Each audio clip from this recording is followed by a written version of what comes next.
विरोधों का एक वीडियो आया है।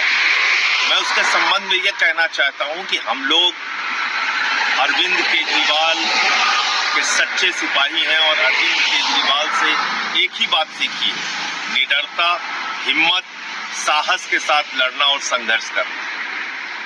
लेकिन बड़े अफसोस के साथ ये कहना पड़ रहा है कि देश के तमाम मुद्दों पर जब सीईसी के खिलाफ प्रस्ताव आता है, आप साइन नहीं करते। पश्चिम बंगाल में लोगों के वोट के अधिकार छीने जा रहे हैं। दिल्ली में हम लोगों ने देखा किस तरीके से चुनाव आयोग का दुरुपयोग हुआ। पंजाब का मुद्दा होता है, उस वक्त आप खामोश रहते हो, नहीं बोलते हो। मोदी के खिलाफ आवाज नहीं निकालते हो। तमाम वो मुद्दे जो जनहित के हैं, देश से जुड़े हुए हैं, पार्टी से जुड़े हुए हैं, पार्टी के कार्यकर्ताओं से जुड़े हुए हैं।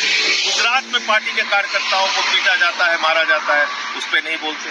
पंजाब के तमाम अधिकारों को छीनने का काम केंद्र सरकार और मोदी सरकार करती है, उस पर नहीं बोलते।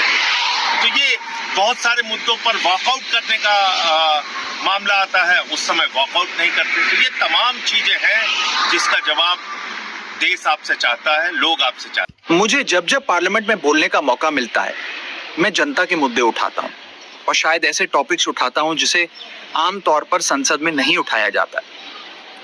लेकिन क्या जनता के मुद्दे उठाना, पब्लिक इश्यूज पे बात करना कोई अपराध है? क्या मैंने कोई गुनाह कर दिया, कोई गलती कर दी? Have I done something wrong? ये सवाल आज मैं इसलिए पूछ रहा हूं क्योंकि आम आदमी पार्टी ने राज्यसभा सेक्रेटेरिएट को ये कहा है कि राघव चड्ढा के पार्लियामेंट में बोलने पर रोक लगा दी जाए। जी हां, आम आदमी पार्टी ने पार्लियामेंट को यह सूचित किया है कि राघव चड्ढा को पार्लियामेंट में बोलने का मौका ना दिया जाए। अब भला कोई मेरे बोलने पर रोक क्यों लगाना चाहेगा? मैं तो जब बात करता हूं देश के आम आदमी की बात करता हूं।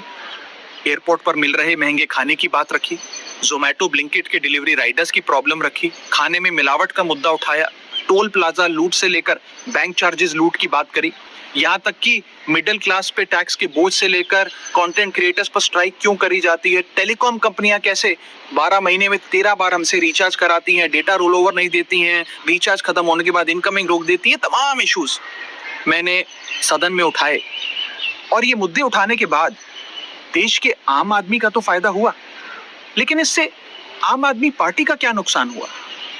भला कोई मुझे बोलने से क्यों रोकना चाहेगा? कोई मेरी आवाज को क्यों बंद करना चाहेगा? खैर, आप लोग मुझे अनलिमिटेड प्यार देते हैं। मैं जब जब आपके मुद्दे उठाता हूं, आप मुझे सपोर्ट करते हैं, मुझे शाबाशी देते हैं, मेरा हौसला बढ़ाते हैं। मैं आपको कहना चाहता हूं थैंक यू। ऐसे ही मेरा हाथ और मेरा साथ थामे रखिएगा, छोड़िएगा मत। मैं आपसे हूं और मैं आपके लिए हूं। और जिन लोगों ने आज पार्लियामेंट में मेरे बोलने का अधिकार मुझसे छीन लिया, मुझे खामोश कर दिया, मैं उन्हें भी कुछ कहना चाहता हूं। मेरी खामोशी को मेरी हार मत समझ लेना। मेरी खामोशी को मेरी हार मत समझ लेना। मैं वो दरिया हूं जो वक्त आने पर सैलाब बनता है। उम्मीद करते हैं संजय सिंह और राघव चड्ढा की बात आप जरूर सुने होंगे और ये दोनों में से कौन सही है आपको तय करना है, क्योंकि संजय सिंह लगातार राघव चड्ढा पर सवाल खड़े कर रहे हैं कि जब भी अपने आम आदमी पार्टी की बात आती है तो संसद में वो आवाज़ नहीं उठाते हैं और जनप्रतिनिधि की बात आती है तो संसद में नहीं उठाते हैं। चुनाव आयुक्त को हटाने की बात आया था, उस समय भी उन्होंने हस्ताक्षर नहीं किए। तो इस तरह से लगातार राघव चड्ढा पर आरोप प्रत्यारोप लगाया जा रहा है आम आदमी पार्टी के तरफ से। वहीं सफाई में राघव चड्ढा ने पूरा बताया कि हमने अपने पार्टी के लिए सारा समय काम किया, अपने पार्टी का लगातार हमने आवाज़ उठाया, लेकिन हाँ, जनवादी नेता होने के नाते हमने जन के लिए भी आवाज़ उठाया लगातार, जिससे देश भर के आम नागरिक और मिडिल फैमिली को काफ़ी फ़ायदा हो रहा है। जहाँ दोस्तों, और संजय सिंह ने यह भी आरोप लगाया चड्ढा जी पर कि मोदी जी से डर के मारे ये लोग इस तरह के काम कर रहे हैं। जब केजरीवाल जेल गए उस समय भी कुछ नहीं बोला गया, जेल से निकल कर आए, क्लीन चिट दिया गया, उस समय भी राघव चड्ढा ने कुछ नहीं बोला।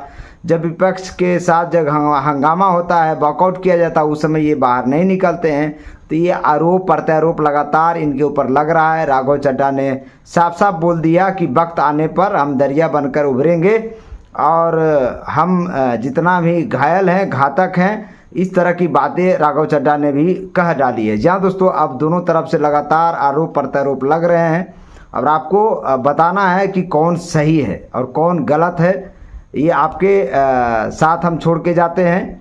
मेरे वीडियो को लाइक करिए, शेयर करिए, सब्सक्राइब करिए।